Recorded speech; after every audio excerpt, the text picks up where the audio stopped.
Marriage is the most interesting part of a person's life because it's a bet. Either you win or you lose. Hey, I'm Max. I'm 29 and I've been married to my wife Rachel, 27, and it's been 4 years since we've been married. And trust me, marriage in my life has been such a roller coaster of emotions that I've experienced almost every emotion in such a short period of time. Rachel and I are poles apart. A typical case of a shy and introverted guy like me, and my wife, a social butterfly with an immense network of people. She's the life of a party, and I tend to get exhausted and drained of all energy by the time any friends gathering at our home ends. I know it sounds like a movie, but in reality, it doesn't work like that because it took quite an effort to drag our marriage this far. And I have no idea how I'm going to make it last forever. And with our poles apart personalities, there's one common middle ground that we had. The reason I'm even writing about this is our common friend Eric, a friend that I don't know how to label. Because, well, he is the one whose intentions I always doubt. And he's the one who tried to keep our marriage intact, and it sounds ironic that a person who is your well-wisher and the person helping to negotiate between us is the one I mistrust the most. Because that common friend was no one but my wife's ex. Eric had been Rachel's first boyfriend and had been in a relationship with her longer than my marriage. They had been in a relationship since they were 16 years of age, and remained together until their 20s. Example, around 7 years. They both get separated due to different life choices and also his responsibility towards money and finances, which led him to debt and financial instability. Also, his extravagant lifestyle is difficult to afford. I met Rachel only 4 years ago when I was 26 and financially settled. And now Eric is her best friend. The kind of friends who don't need words to talk, and they know each other so well that they can already predict their responses and reactions. I have no hatred towards their friendship, but I doubt if his feelings are still lurking deep within him, or even worse, if they're mutual. They both are so comfortable with each other, and I hate to admit it, but being Rachel's husband, I feel like an outsider. Not only that, I've been third-wheeled several times whenever we hang out together. Eric has been friends with me, but he's not even close to being my best friend. Rachel doesn't know how she could understand that I cannot trust this guy, who is my wife's ex and her best friend. Whenever I try to express my concern, she just laughs it off, saying I'm getting jealous and insecure, and why would I not be insecure because a woman having a man like Eric as her best friend sets the bar so high that it's almost impossible for me to reach that bar as her husband. He knows her right size of clothing, who she would hate later when her mood is off, and how to deal with it. It's as if someone wrote him the instruction manual for Rachel. Eric, most of the time, confirms that he has moved on in his life, and so does Rachel. They had no harsh feelings. They were happy to be friends with each other. Please, I need some suggestions on this because, guys, I'm being a bit insecure, or I don't know, is it possible to have best friend like that? Especially when you guys are exes. I will update you soon. What's up, everybody? Mr. Reddito here. So I'm going to be completely honest with you. This story turns out to be absolutely, positively insane. It has 4 updates, and I just want you guys to sit back and relax because update number 2 is going to have you on edge. If you guys are new to the channel, take a second, hit that subscribe button. It helps support the channel a lot, and I appreciate you for doing that. Guys, let's just do it. Let's jump into update number 1. Hey guys, am I being insecure? Please tell. Once again, I have great news to share. I feel so blessed to tell you that my wife Rachel is pregnant. I never thought I could bear so much happiness at once, and I was excited that I wanted to celebrate and announce to the whole world that I was going to be a father. But guess what? So much happiness did not last long because Eric was also present to ruin the moment in my life.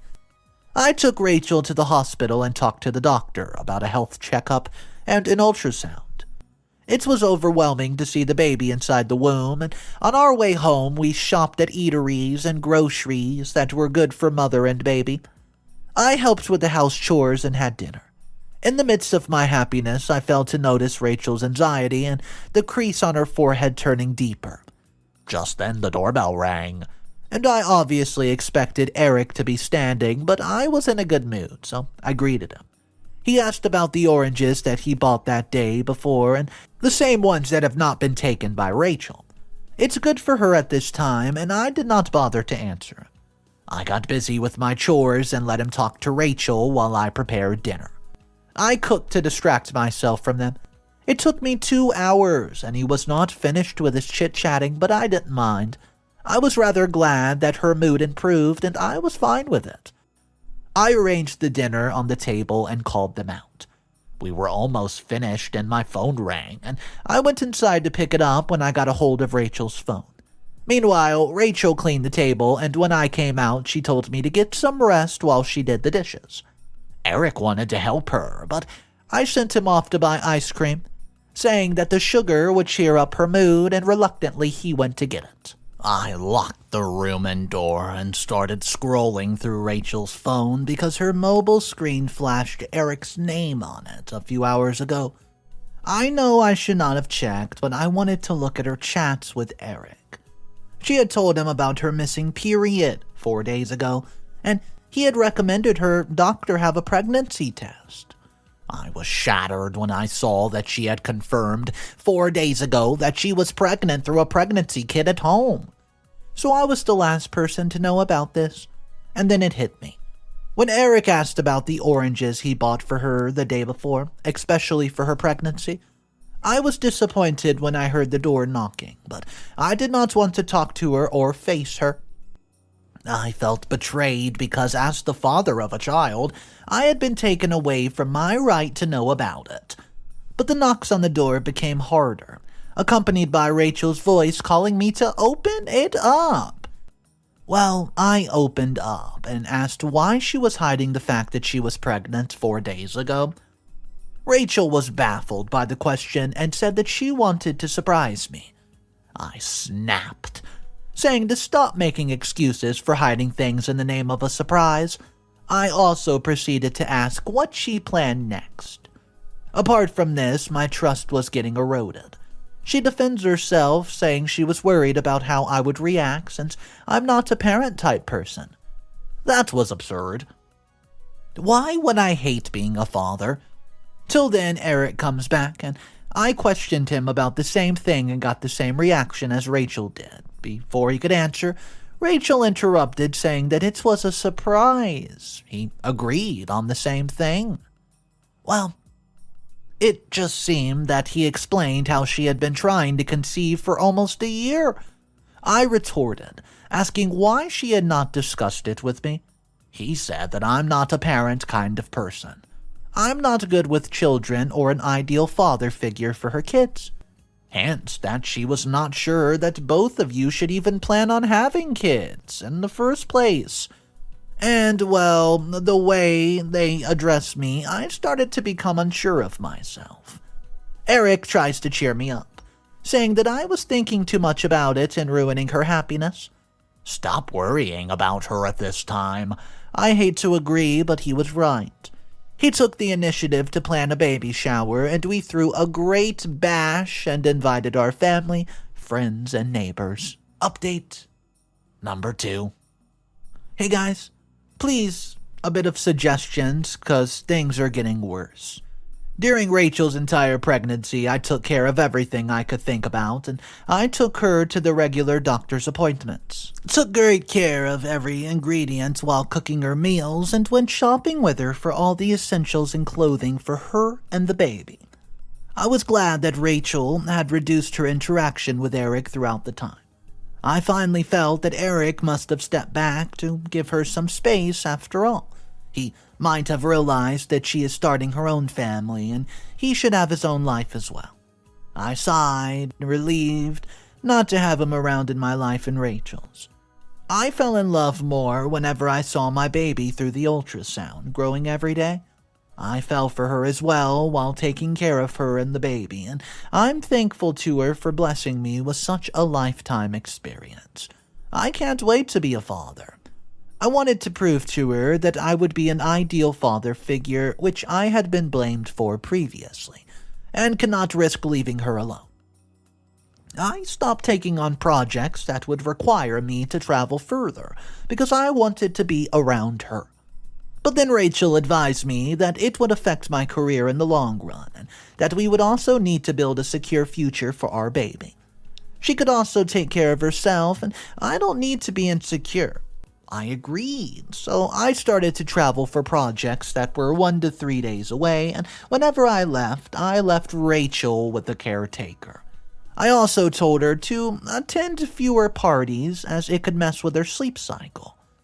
I refrained from eating anything unhealthy and strictly made her consume only handmade meals. 7 months passed peacefully, although with her random mood swings it was tolerable. It was the beginning of the 8th month when I was given another project, and it was just a 1 to 3 day project this time, so I went without thinking much. I called the caretaker, who said she had a viral infection and could not come today, and she also said it would not be safe around Rachel being pregnant, and she apologized for not being available. I was getting late, and I could not decide what to do. Rachel suggested that Eric came over and takes care of her.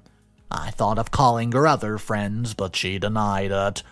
She said she only wanted to be around Eric, and I hate leaving that jerk with my wife behind my back. But I knew that he was honestly the only person who could understand her while she was having her mood swings, so I agreed on one simple condition, and also called Rachel's other female friends along with him. I could not say on her face that I did not want her to be alone in the company of Eric. I reached my destination and called to check on them. It was all good until my other friend asked if she could leave at night, as she has to wake up early tomorrow morning for work, and also promised me that she would be back early before lunch.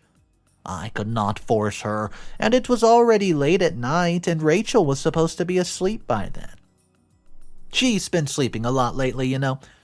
I agreed and thanked her for being there, and I was relieved at work and looking forward to returning home as soon as possible from the trip. I was planning to update you guys, but things have taken an unexpected turn in my life. It was her 8th month, and Rachel's mood swings have not gotten better since I returned. I knew it was the hormones, so I can't blame her as well. I was already prepared for this and had studied enough about it. So I dealt with everything that prevented her from messing up her mood, but things were getting worse, and the more I tried to be cautious, the more I felt like the results were the opposite. Rachel stopped cooperating. She refuses to take her regular medication, and I had to force her to take it. She denies having home-cooked meals and is always craving junk food and sugary foods. She picks fights in public and starts crying while blaming me for everything. I started getting judgmental looks from people around me, especially neighbors, friends, and people we deal with daily. But I have to take her seriously because things have gotten out of hand a bit, since she mentioned Eric and started criticizing my capability as a husband and questioning my fatherly parenting. She successfully gets on my nerves since I was tired, running errands for her the entire time and doing all the house chores. Keeping up with her mood swings and her refusal to cooperate with me, and on top of that she started judging and blaming me, and God knows for what. I refused to react and started drinking to drown my rage, which could, hurt her and me in the long run. She started throwing things at me and just throwing tantrums, so I yelled at her to shut up at the top of my voice, and I got drunk. It was almost midnight, and the neighbors started sneaking from their houses, and the light turned on because of our voices. Enraged, I told her to go to Eric if she liked him so much. Well, she got to tears and started packing her bags to leave. I didn't even try to stop her. She had already done enough to embarrass me in front of people, so I went inside my study room and locked myself in. She kept pulling her luggage and creating a bigger scene, disturbing people late at night. I was too tired and frustrated to act sensible and try to stop her, because I failed to see that it was not her hormones but her the entire time, and I fell asleep. The next morning, the house was eerily silent. I looked everywhere. It was empty. I could not find her anywhere, and then I remembered she actually left, and I tried to call her, but she did not pick up. I tried to text and message her constantly, and it was all the same. No reply. I hated the idea of calling Eric to check on her, but I dialed it, and he confirmed my worst fear of her running back to him. I was about to yell at him that he had played with her mind, but instead, he did something quite the opposite. He said that he would send her back soon, and he would make her understand and promised that she would apologize for it. I was ready to rush back to her, but this time as well, I did what he said. Update number 3. Hey guys, I thought things were getting better, but it was quite the opposite, and now I'm just miserable. Things have fallen apart in a week. On my birthday, thankfully she returned, and I always kept checking on Eric to see whether she was taking her medication, eating her food, and sleeping regularly, and I knew that Eric knows her well enough that whatever he makes her do, she'll do it. And for the first time, I want him to be on my team. I met her when I came back home from the office, and when I switched on the light, she said, "Happy birthday, Max," in unison. I remembered that I had a birthday, and I would have forgotten if they had not wished me well because of the daily stress from work and Rachel's pregnancy. I was relieved when I saw her holding a cake for me, wearing a birthday cap, and Eric standing along with her. I was happy to see her smiling, and the rest of the people at the party were our common friends, family members, and some neighbors as well, especially those in front of them. I was embarrassed 2 days ago, and mostly those who were invited to a baby shower. I was a little shy about confronting so many people and being the center of attention, though. Eric offered me a stiff drink and tried to loosen me up. It helped quite a lot, to be honest, and I denied drinking, but he insisted, saying it was my birthday and I had a reason to celebrate that I got Rachel back. He wanted his thanks to be accepted only when I accompanied him for one more drink. I drank it, but it tasted weird. I started to lose balance, so he just laid me on the couch, and he just kept talking about how other girls were checking me out, and he also proceeded to ask why I wanted to be with her. Before I could say anything, he said what Rachel really has on her mind when it comes to me. To her, I only want her for the baby. I only changed myself when I found out about her pregnancy and tried to prove myself as a worthy father, but not a worthy husband. Eric said that he pities me, which is why he sent Rachel and said so many mean things to me in the name of Rachel. I was furious with Eric, but I wanted to talk to Rachel first. I tried to get up. The drink was getting the best of me, but I had not drunk so much that I could not balance my senses and my body. I went to Rachel, and she looked scared. I asked her to come into the room since I wanted to talk to her alone. She starts crying and yelling for him to leave her alone. This time, her loud, shrill voice was stinging my ears, so I screamed at her to shut up, and she just started sobbing. I tried pulling her by her arm because I was scared of getting embarrassed again, but Eric started pretending that it was a huge deal and hyped up the situation without any reason at all. I did not understand, nor was I interested. I wanted to talk to her and had to pull her into the room with me. I didn't care why she was resisting, but I knew she would create a scene, so I closed the bedroom door by the time Eric switched off the music. She started throwing things around as soon as I closed the door. She could not let me speak and just kept on crying out loud. Meanwhile, Eric entered the room, grabbed my mouth, and shouted that I should stop being violent. He told Rachel to check whether people had left the place. and I fainted in a few minutes. When I woke up in the next morning, my head was spinning, and all I could see were shrunken balloons, half-eaten food items, spilled drinks, and my favorite plant broken. He tried to remember what happened yesterday, but could only think of Eric making me drink. He said something I don't remember exactly and forgot the rest due to brain fog and memory blackout because of excessive drinking. I was again alone at my place and the doorbell rang. I got a parcel. It was an envelope and I found paper inside. It was divorce papers. I could not comprehend the word divorce written on them. How was that possible? I called Rachel asking about it, and she only replied that it was exactly what it looked like.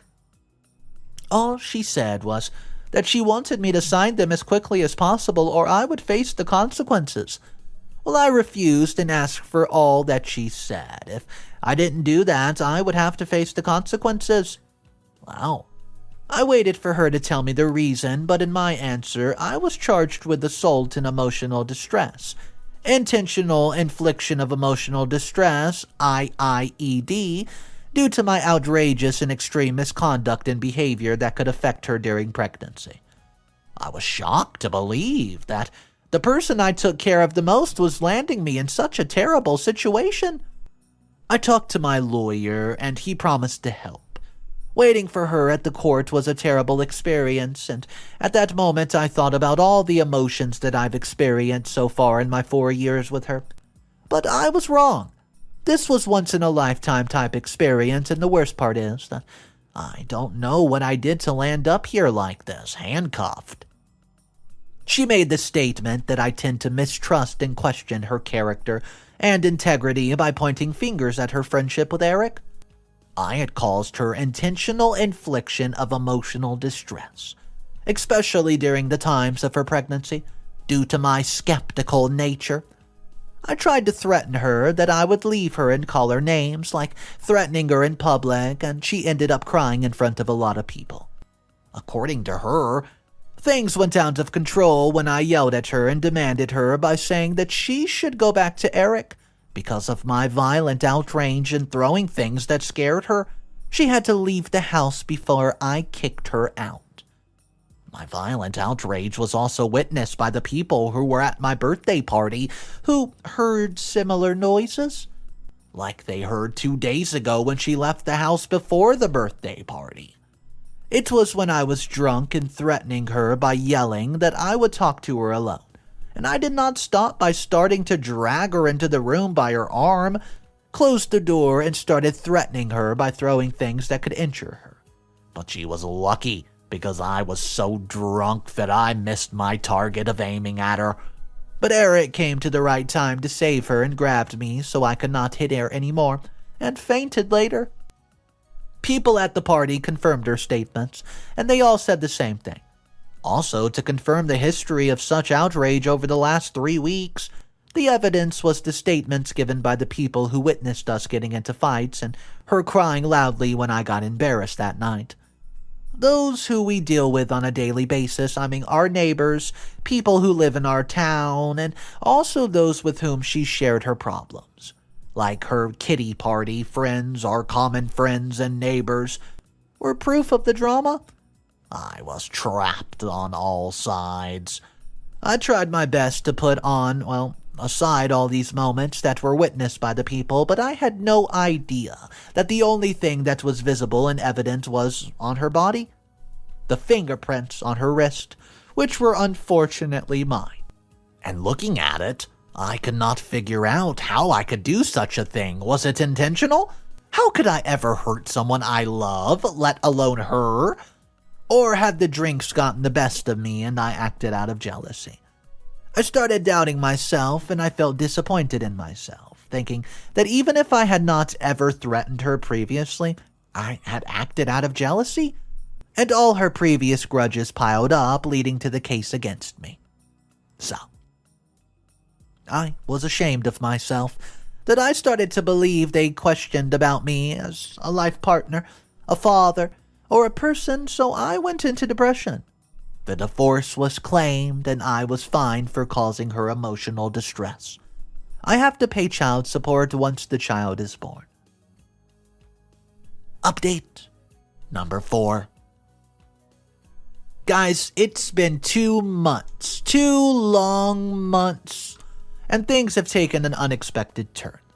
Since I was depressed, to avoid my thoughts, I had to keep to myself and keep occupied, and started juggling between multiple jobs. I already needed a part-time job, since my current job won't be enough to pay child support after paying the fine. So I decided to work at a food joint. There I found my friend Lisa. She was a really kind person, and her optimism inspired me to work on myself. She was struggling financially and applying for multiple times at the job. She applied for a nanny job, and she was very excited on her first day and told me how her day was. I listened, but I choked on my meal when she started dropping names. My ears were not prepared when she said Eric and Rachel were such a cute couple.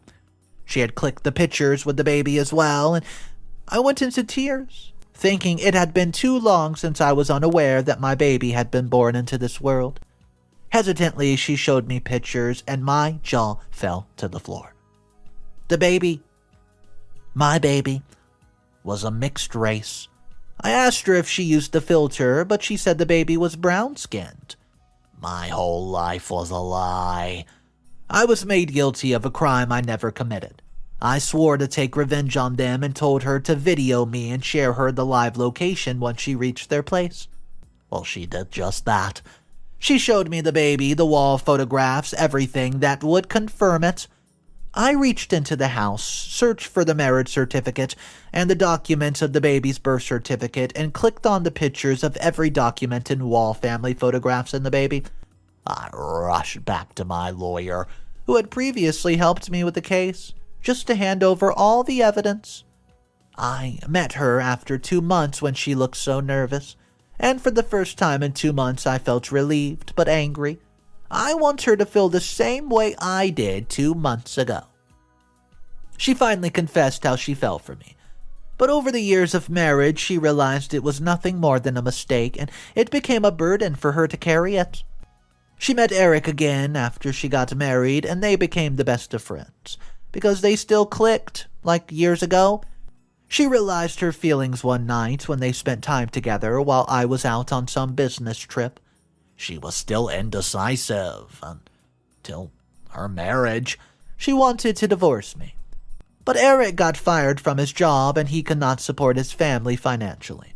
Meanwhile, she had been expecting her period and she dreaded it when she skipped it. She told Eric and he suggested that her doctor and discovered her pregnancy. She wanted to tell me, but Eric was not prepared. She gave him 4 days to decide on it, and he planned on permitting her to reveal it to me, but she lied and said the baby was mine. But they forgot how I would react to it when I found out that Eric knew this already, and somehow they managed to gaslight me to keep their plan intact.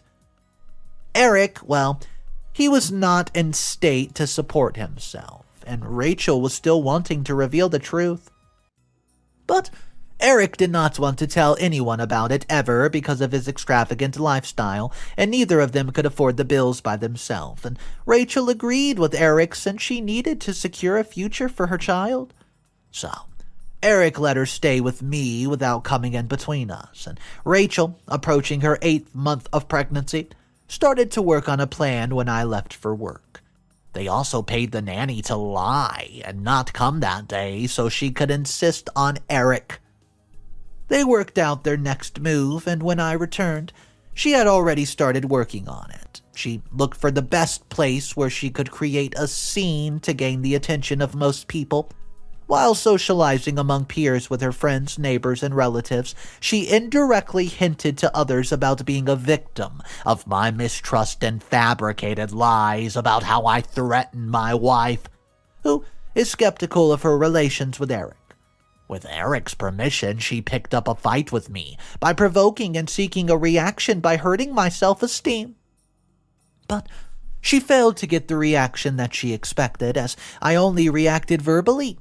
She had to make an extra effort and use my words against me, creating a scene to get the neighbors' attention.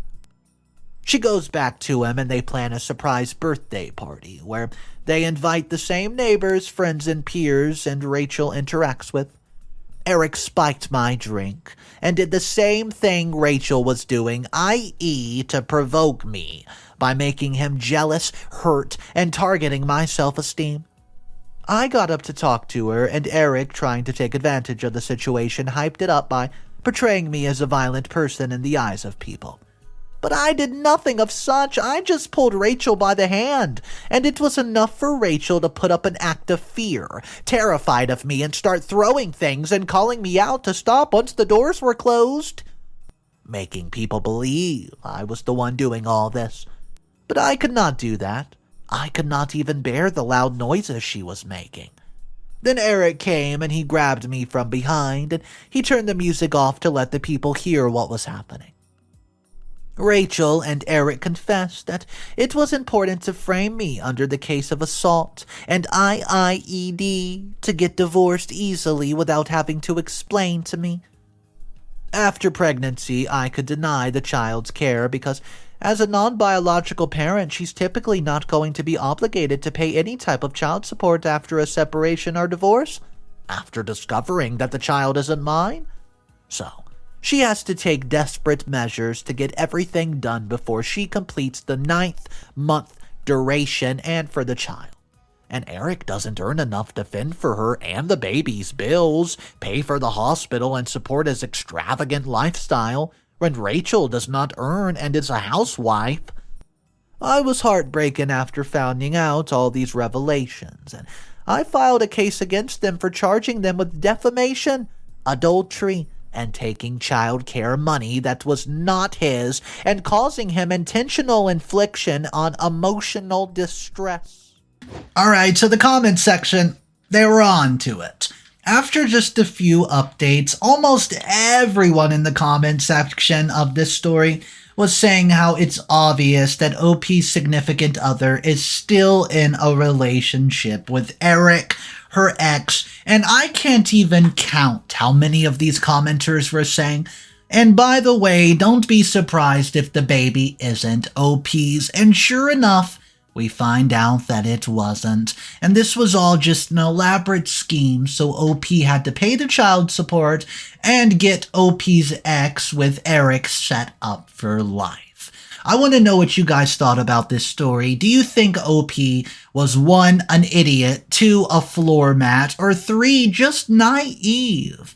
Let me know which one you think down in the comment section. My name's Mr. Reddito. I narrate stories every single day. If you guys want to be a part of these stories, make sure to subscribe. I'll see you guys in the next video, and remember, it's cool to be kind. See ya.